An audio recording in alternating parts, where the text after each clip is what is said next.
Hi అండి. నమస్తే. లక్ష్మి కథల ప్రపంచానికి స్వాగతం. మధుర స్వప్నం అనే నవలను ధారావాహికంగా వింటున్నాం కదండి. ఈరోజు ఈ వీడియోలో 12వ భాగం వినేద్దామండి. ఆ రోజు శుక్రవారం సాయంత్రం అయింది. కృష్ణ ఇంట్లోనే ఉన్నాడు. రాధ జరీ చీర కట్టుకుని ముస్తాబు అయ్యి పూల బుట్ట పట్టుకుని అతని దగ్గరికి వచ్చింది.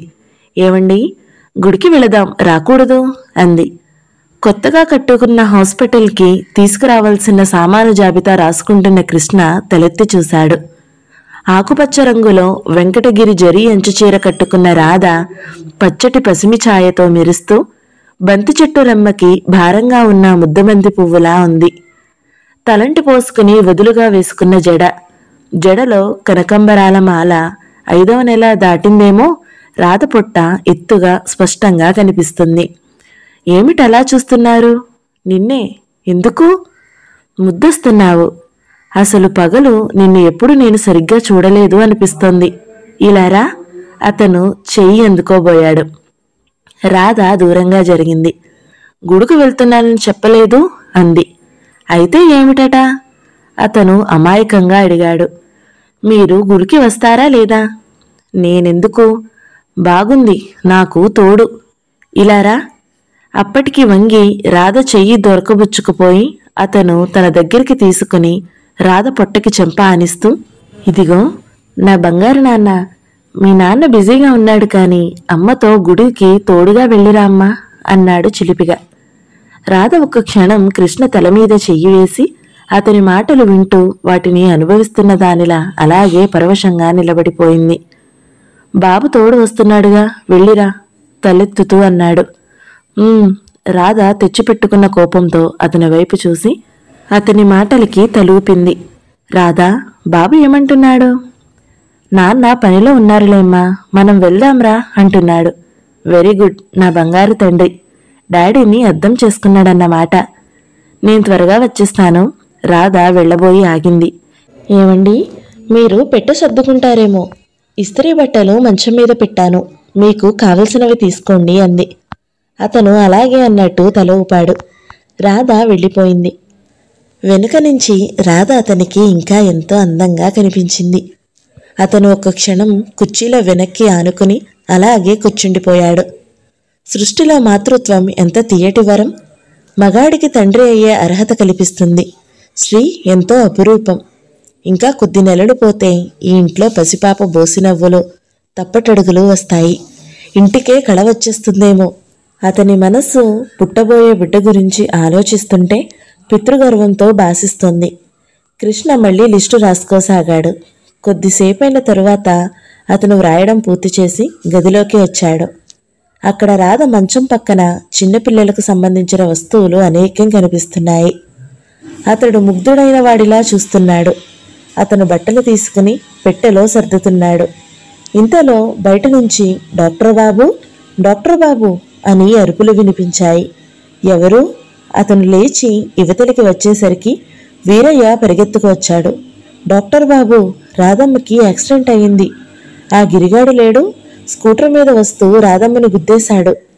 బాగా దెబ్బలు తగిలాయి. చప్పున రండి. ఆ కృష్ణ కళ్ళ ముందు చీకట్లు కమ్మినాయి. అతను వీరయ్య వెంట పరిగెత్తాడు. రాధ మెల్లగా కళ్ళు తెరిచింది.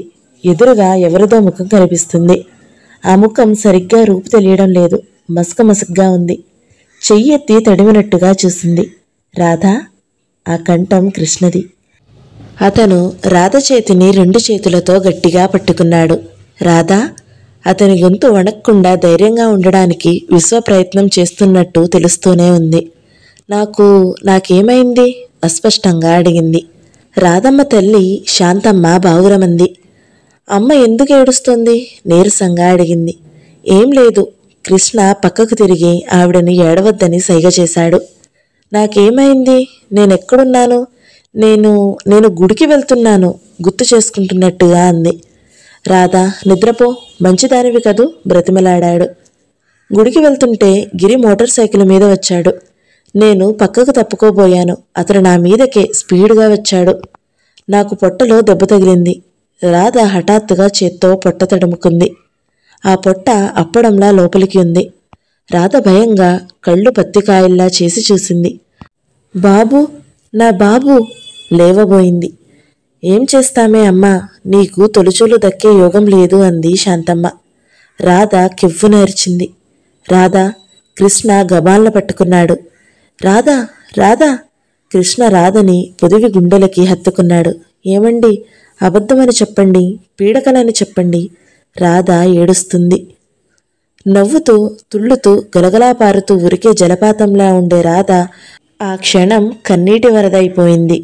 ఏడవకమ్మా, ఏం చేస్తాం, మన కర్మ అంది శాంతమ్మ. కృష్ణ సముదాయిస్తున్నాడు. అతని వశం కావడం లేదు. రాధ పిచ్చపట్టిన దానిలా హృదయ విదారకంగా ఏడుస్తుంది. అప్పుడే ఆనందొచ్చాడు. ఏదో ఇంజెక్షన్ తెచ్చి బలవంతంగా రాధకిచ్చాడు. కొద్ది క్షణాల్లో రాధ నిద్రలోకి జారిపోయింది. కృష్ణ రాధ మంచం పక్కన ఉన్న రాధ చెయ్యి పట్టుకుని అరిచేతిలోకి తన తల దించుకుని కూర్చున్నాడు. అతని భుజం మీద చెయ్యి పడింది. కృష్ణ తలెత్తి చూశాడు. ఎదురుగా ఆనంద్ నిలబడి ఉన్నాడు. అతని కళ్ళు స్నేహ నిశ్చలంగా శాంతంగా ఉన్నాయి. కృష్ణ, ధైర్యం తెచ్చుకో. నువ్వు ధైర్యం తెచ్చుకుంటేనే గాని రాధకి ధైర్యం చెప్పలేవు అన్నాడు. ఆనంద్, రాధకి నా ముఖం చూపించలేను అనిపిస్తుంది. బిడ్డ పోయినందుకే రాధ ఇంత కుమిలిపోతుంది. ఈ ఆపరేషన్తో తను ఇంక తల్లి కావడానికి వీలు లేదని తెలిస్తే రాధ బతుకుతుందా అనిపిస్తుంది. తల్లి అయ్యే యోగ్యత లేదు కాబట్టి మా ఇద్దరికీ పిల్లలంటే ఇంత ఇష్టం అనిపించిందేమో. మేమిద్దరం చాలా దురదృష్టవంతులం. కృష్ణ కంఠం వణికింది. ఆనంద్ చెయ్యి కృష్ణ భుజం మీద సానుభూతిగా అమరింది. కృష్ణ, ఈ దుర్వార్త రాధకి తెలియనియొద్దు. తెలిస్తే రాధ గుండె పగిలిపోతుంది. రాధ మళ్ళీ గర్భం ధరించకూడదు. నువ్వు ఆ జాగ్రత్తతో ఉండు. రాధకి ఈ విషయం ఎప్పటికీ తెలియదు. కృష్ణ అవును అన్నట్టు చూశాడు. అవును, ఈ దావనంలా నా గుండెల్లోనే దాచుకోవాలి. రాధకి తెలియనీయకూడదు. తన కంఠంలో ప్రాణం ఉండగా రాధకి తెలియనీయకూడదు అనుకున్నాడు. సోమయ్య, నువ్వు రాధకి దెబ్బ తగిలినప్పుడు అక్కడే ఉన్నావు కదా. రాధను గిరి స్కూటర్తో ఢీకొట్టడం కళ్ళారా చూశానని చెప్పావు కదా. నువ్వు పోలీసుల దగ్గర సాక్ష్యం చెప్పాలి అన్నాడు కృష్ణ. పోలీసుల మాట వినగానే సోమయ్య ముఖం వెలవెలబోయింది. చేతులెత్తి కృష్ణకి దండం పెట్టి, డాక్టర్ బాబు, మీరు పెద్దోళ్ళు. మీ గొడవల్లోకి మా బీదవాళ్లని లాగకండి. ఆ దయానిధి గారికి వ్యతిరేకంగా సాక్ష్యం చెప్పడమే. ఈ చుట్టుపక్కల ఊళ్ళల్లో మళ్లీ మా సాల్తీలు కనబడవు. నా 10 ఎకరాల కొండ ఆయనకి తాకట్టుంది. మీరు నన్ను క్షమించాలి. నేను ఏ పోలీస్ స్టేషన్కు రాను అనేసి వెళ్ళిపోయాడు. కృష్ణ చిరాగ్గా చూస్తూ నిలబడిపోయాడు. రాధకి గిరి మూలంగా యాక్సిడెంట్ అయ్యి గర్భస్రావం అయినప్పటి నుంచి అతనికి పిచ్చి పట్టినంత ఆవేశంగా ఉంది. ఆ దుర్మార్గుణ్ణి జైలుకు పంపే వరకు అతని మనసు శాంతించేటట్టు లేదు. అతను గిరి మీద కేసు పెట్టాడు. పోలీసులు సాక్ష్యం కావాలన్నారు. కృష్ణ యాక్సిడెంట్ జరిగినప్పుడు అక్కడే ఉన్న సోమయ్యని, భీముణ్ణి, రంగయ్యని అడిగాడు. భీముడు, రంగయ్య ఇంట్లో ఉండి కూడా ఆడవాళ్ల చేత లేడనిపించి ముఖాలు చాటేస్తే సోమయ్య నిర్మోహమాటంగా దయానిధి గారికి ఎదురు సాక్ష్యం చెప్పి ఈ ఊరిలో బ్రతకలేనని తన మనసులో మాట చెప్పేశాడు. కృష్ణకి ఈ ఆశాభంగం ఇంకా వెర్రెత్తించేట్టు అయ్యింది. వీళ్ల కోసమేనా తను అన్నీ వదులుకుని ఈ ఊరిలో స్థిరపడదలిచాడు? తనకి అన్యాయం జరిగితే చూసి కూడా చూడనట్టు ఊరుకుంటున్న వీళ్ల కోసమేనా తను రాత్రింబవళ్ళు ఇంత శ్రమిస్తున్నాడు? వీళ్ల కోసం హాస్పిటల్, రోడ్డు కావాలని, స్కూల్ కావాలని గవర్నమెంట్ దగ్గరికి తిరుగుతున్నాడు. అతనికి చెప్పలేనంత విరక్తి అనిపించింది. రాధను చూస్తుంటే అతని కడుపు తరుక్కుపోతుంది. నిద్రాహారాలు లేనట్టుగా శూన్యంలోనికి చూస్తూ కూర్చుంటుంది. పోయిన గర్భం గురించి నేలపాలైన ఆనందపు పంటను గుర్తుకు తెచ్చుకుని కుమిలి కుమిలి ఏడుస్తుంది. పోయిన బిడ్డకే రాధ అంత ఏడుస్తుందే. తనకిక పిల్లలు పుట్టరని, పుడితే చాలా ప్రమాదమని తెలిస్తే ఇంకేమైనా ఉందా? పిచ్చిదే అయిపోవచ్చు. రాధను సముదాయించడం, అనునయించడం అతనికి ఒక పెద్ద సమస్య అయిపోయింది. ఇప్పటికీ కూడా అన్నం తనంత తాను తినదు. కృష్ణ దగ్గర కూర్చుని బలవంతంగా తనే కలిపి తినిపిస్తే 2 మెతుకులు కొరుకుతుంది. ఏమండి, మన పాప అంటూ గుర్తుకు తెచ్చుకుని ఏడుస్తుంది. నిద్రలో ఒక్కోసారి కెవ్వున కేక పెట్టి లేస్తుంది. భయంగా చూస్తుంది. పొట్ట పట్టుకుని నా పాప అంటుంది. రాధని గుండెలకు చేర్చుకుని సముదాయిస్తాడతను. అనునయంగా చిన్నపిల్లలా లాలించినట్టు ఏదో చెప్పగా ఎప్పటికో నిద్రపోతుంది. గిరికి శిక్ష పడినట్టయితే అతనికి కాస్తైనా మనశ్శాంతిగా ఉండేదేమో.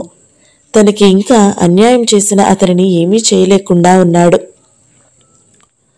అతను ఏమీ ఎరగనివాడిలా, పూలరంగడిలా మరింత ధీమాగా ఊరంతా తిరుగుతున్నాడు. కృష్ణకి గిరి అన్నా, ఆ ఊరన్నా, ఆ ఊరి ప్రజలన్నా మహావిరక్తి, చిరాకు వేస్తుంది, అసహ్యమనిపిస్తుంది.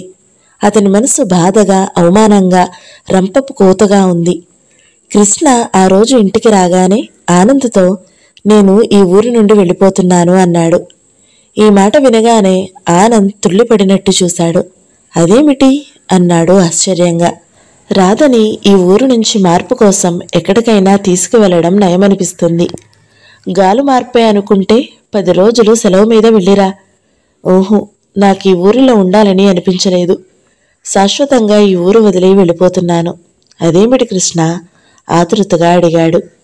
కృష్ణ పెదవుల మీద విరక్తి నిండిన చిరునవ్వు మొదలైంది. ఆ కళ్లల్లో అది స్పష్టంగా తొణికిసలాడుతుంది. నేను ఈ ఊరిలో ఉండిపోవాలని, ఈ ఊరికి సేవ చెయ్యాలని, ఈ ఊరికి అంకితమైపోవాలని, నా సంసారం ఇక్కడే పెరిగి పెద్దవ్వాలని, నా తనువులు ఇక్కడే తెల్లవారాలని ఎన్నెన్నో కలలు, సుమధుర స్వప్నాలు కన్నాను. ఆ స్వప్నాలన్నీ ఊరివాళ్లు నేలరాచారు. నాకు ఒక అన్యాయం జరిగితే ఇది అన్యాయమని ధైర్యంగా నా తరపున నిలబడి చెప్పలేకపోయారు. ఈ స్వార్థపరుల కోసం, పిరికివాళ్ల కోసం నేనెందుకు కష్టపడాలి? నా విలువే వాళ్లకి తెలియనప్పుడు నేనిక్కడ ఎందుకుండాలి? వాళ్ల దృష్టిలో నేను పొట్టకూటి కోసం వచ్చిన డాక్టర్ని. ఆఫ్టర్ ఆల్ అంతే. అతని కంఠం ఆవేశంతో కంపించింది. నేను ఈ ఊరిని, ఈ ప్రజల్ని ప్రేమించాను. కానీ వాళ్ళు నాకిచ్చిందేమిటి? ఈ తిరస్కారం నేను భరించలేకపోతున్నాను ఆనంద్. కృష్ణ గుండెల మీద చెయ్యి వేసి రాసుకున్నాడు. సీతాలను వీళ్లు హత్య చేశారు. అది హత్య అని నేను బయట తెచ్చానే గాని ఆ దయానిధి పంతం నా నిజాయితీకి పుట్టబోయే బిడ్డ బలి అయింది. నా ప్రాణం లాంటి రాధ చావబోయి త్రుటిలో తప్పి బ్రతికి బయటపడింది. నేను ఈ ఊళ్ళో ఉంటే ఈ దయానిధి లాంటి వాళ్లకి ఎదురు తిరుగుతాను. తిరగకుండా నేను ఉండలేను. ఈ ఊరి ప్రజలకి ఎదురు చెప్పే ధైర్యం లేదు. అసలు మనిషి నిజాయితీగా బ్రతకాలనుకోవడమే ఒక మహాపరాధం అని తెలుసుకున్నాను. మన చుట్టూ ఏ అఘాయిత్యాలు, ఏ దురాగతాలు జరుగుతున్నా మనం కళ్ళు చెవులు లేని వాళ్లలా ప్రవర్తించి మన మార్గాన మనం పోవాలి. రాధకి ఇంకో బిడ్డ పుడితే కోలుకుంటుందన్న ఆశ కూడా లేదు. రాధకి బిడ్డ పుట్టకూడదు. ఇది రాధకి తెలియదు. అదృష్టవంతురాలు. ఈ సత్యం నా గుండెల్లో ఎప్పటికీ ఆరని జ్వాలలా మండుతూ ఉంటుంది. బిడ్డలు అంటే మా ఇద్దరికీ ఎంతో ఇష్టము. పిల్లల గురించి ఎన్నెన్నో కలలు కన్నాము. మా ఇద్దరికి అలా కలగానే మిగిలిపోయే స్థితి వచ్చింది. రాధని ఈ విషయం నుంచి మరిపించడానికి నేను ప్రయత్నించాలి. అందుకే నేను సిటీ వెళ్ళిపోతున్నాను. ఆనంద్, నేను ఇంకా ఆశాభంగమయ్యి సహించగలిగేవాడినేమో.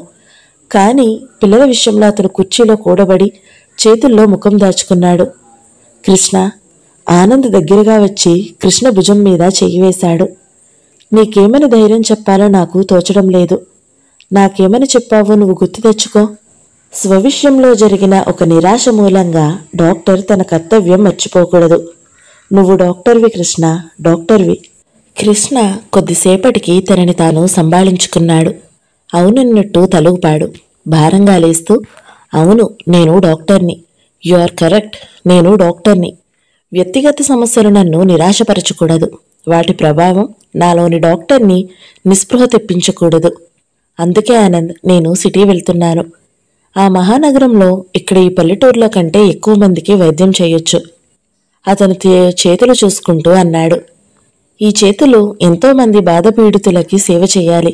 ఎందుకంటే నా బిడ్డలు అనే వాళ్లని ఎత్తుకుని లాలించే అర్హత వీటికి లేదు కాబట్టి. ఇంతలో రాధ అక్కడికి వచ్చింది. రాధ చిక్కిపోయింది. ఆ కళ్లల్లో కాంతి, బుగ్గల్లో నునుపు తెరిగింది. రాధను చూడగానే కృష్ణ చిత్రంగా క్షణంలో మారిపోయాడు. అతనిలో అప్పటి వరకు ఉన్న నిస్పృహ ముసుగుపడిపోయింది. అతని ముఖంలోనికి అపరిమితమైన హుషారొచ్చేసింది. రాధను చూడగానే ఎదురు వెళుతూ, రాధా, నీకో శుభవార్త అన్నాడు. ఏమిటండి అది? మనం ఈ ఊరు నుంచి వెళ్ళిపోతున్నాము. హైదరాబాద్ మకం మార్చేస్తున్నాము. ఎందుకండి, ఇక్కడ బాగానే ఉందిగా అంది రాధ. నాకు ఈ ఊళ్ళో ఉండి ఉండి బోర్ అనిపిస్తుంది రాధా, చేంజ్ కోసం వెళ్ళాలి అనిపిస్తుంది. ఆనంద్ కూడా అన్నాడు. అవును చెల్లాయ్, కృష్ణ హైదరాబాద్లో డాక్టర్గా ఇంకా ఎక్కువ మందికి సేవ చేయొచ్చు అనుకుంటున్నాడు. నువ్వేమంటావు? రాధ నీరసంగా నవ్వింది. ఏమంటానన్నయ్య, ఆయన మాటే నా మాట కదా. వెరీ గుడ్, భార్య అంటే అలా ఉండాలి. రాధ చెయ్యి నొక్కుతూ అన్నాడు కృష్ణ. అతని కళ్లల్లో రాధ హైదరాబాద్ ప్రయాణానికి అభ్యంతరం చెప్పకపోవడంతో పెద్ద రిలీఫ్ కనిపించింది. కృష్ణ హైదరాబాద్ వచ్చేశాడు. పద్మ సాయంతో ఇల్లు చిన్నదైనా వసతి గలదే దొరికింది. అతని స్థితి మళ్లీ మొదటికొచ్చింది.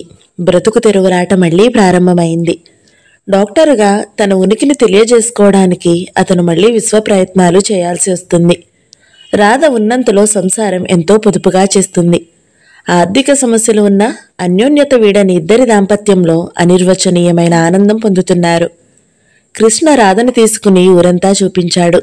స్కూటర్పై ఎక్కి అతని వెనుక కూర్చుని వెళ్తున్న రాధకి ఏ బజారులో ఏ సందులో చూసినా అసంఖ్యంగా డాక్టర్ బోర్డులే కనిపిస్తున్నాయి. ఆడవాళ్లు కూడా చాలామంది డాక్టర్లుగా ఉన్నారు.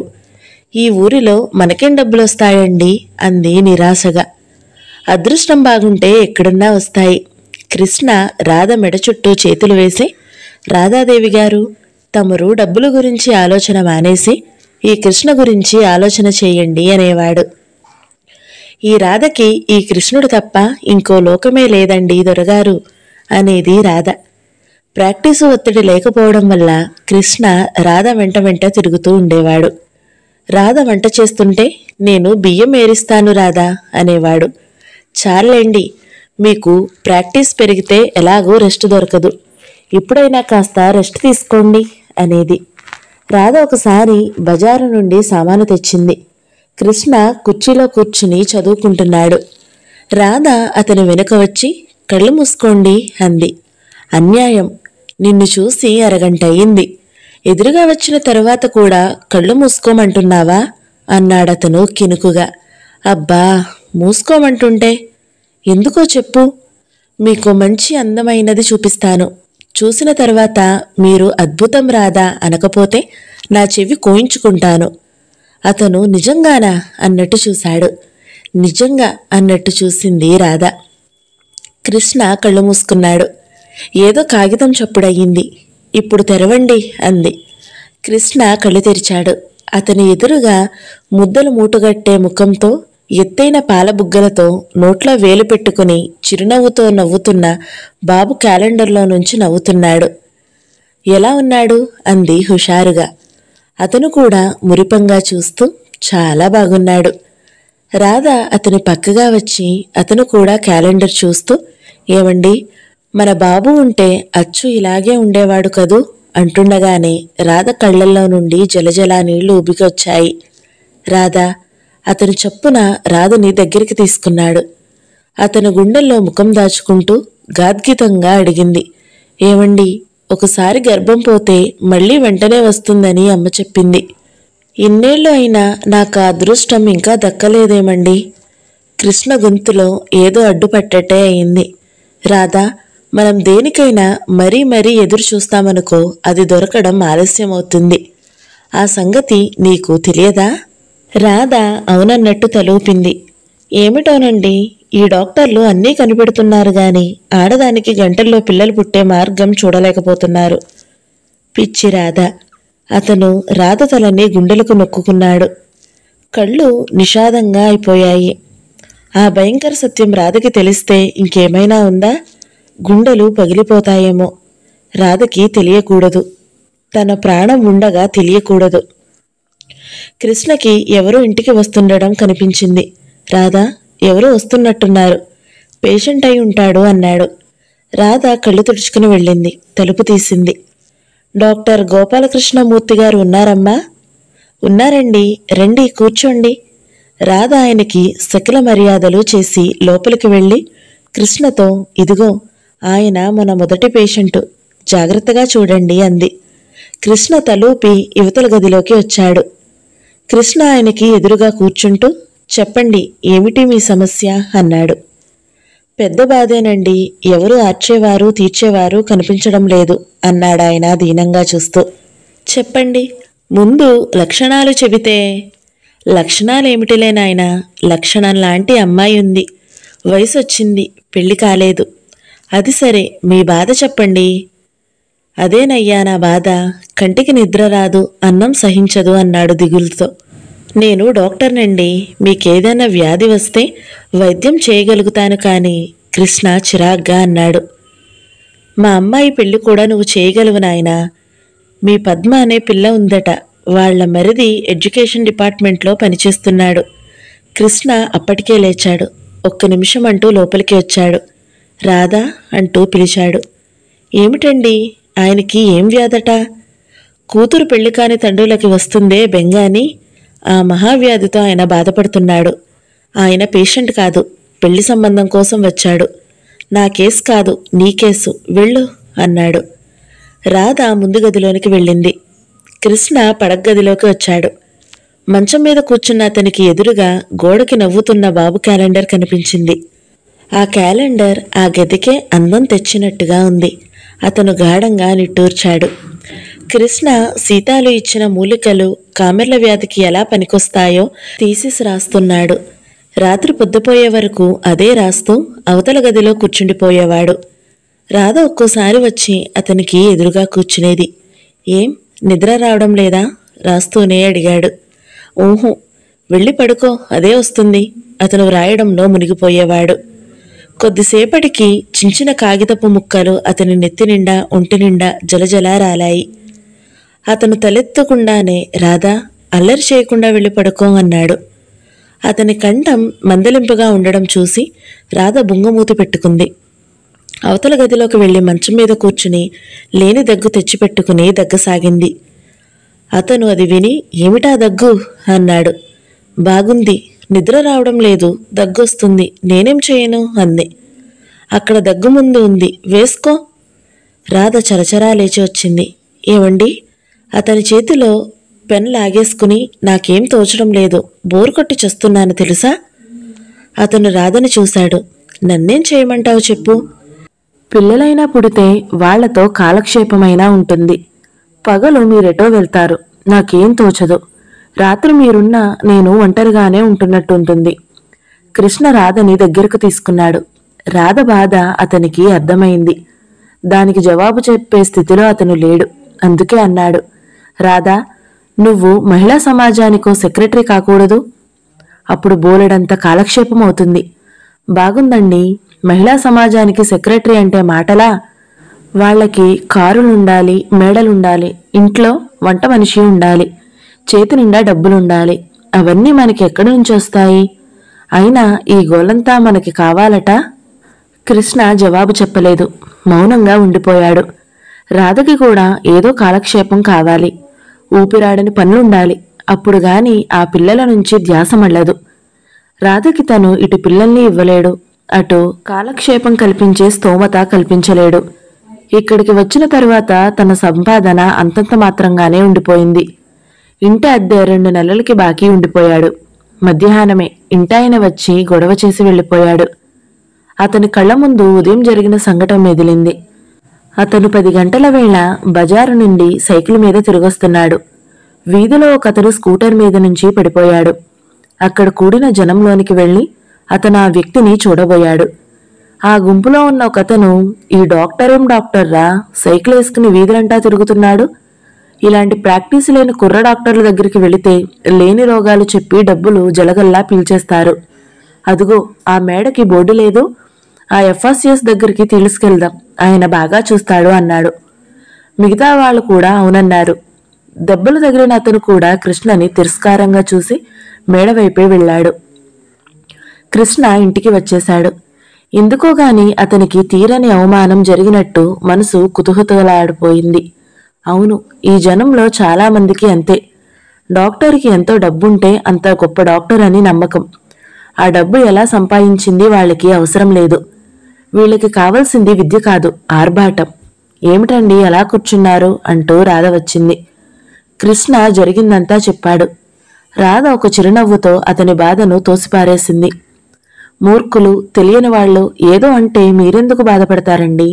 ఈ రోజు కాకపోతే ఇంకా కొన్నాళ్లకైనా మీ ప్రాక్టీసు తప్పక పెరుగుతుందని నా నమ్మకం. పెరగకపోయినా పర్వాలేదు, మన ఇల్లు గడిచిపోయేంత డబ్బు మనకి వస్తే చాలు. మనుషులకి సంతృప్తికి మించిన ఆనందం ఇంకేదీ లేదండి అంది. ఆ మాటలు అతనికి చాలా స్వాంతన కలిగించాయి. రాధ ఎంత మంచిది! అందరి భార్యల్లా ఇంట్లోకి అవి కావాలి ఇవి కావాలి అని వేధించదు. అష్టైశ్వర్యాలు ఉన్నంత ఆనందంగా ఉంటుంది ఎప్పుడు. ఈ రాధని తనను సుఖపెట్టాలి, రాధ కోసమైనా డబ్బు సంపాదించాలి. కృష్ణ భైరవి అపార్ట్మెంట్స్ దగ్గరున్న కూలివాడలో పేషెంట్స్ ని చూసి కిట్ తీసుకుని వస్తున్నాడు. పరధ్యానంగా వస్తున్న అతని పక్క నుంచి రివ్వున ఒక కారు రాకెట్లా దూసుకుపోయింది. అదంత వేగంగా మెరుపులా పోయిందో అంత వేగంగానే రివ్వున వెనక్కి తిరిగి వచ్చి కృష్ణ దగ్గర ఆగింది.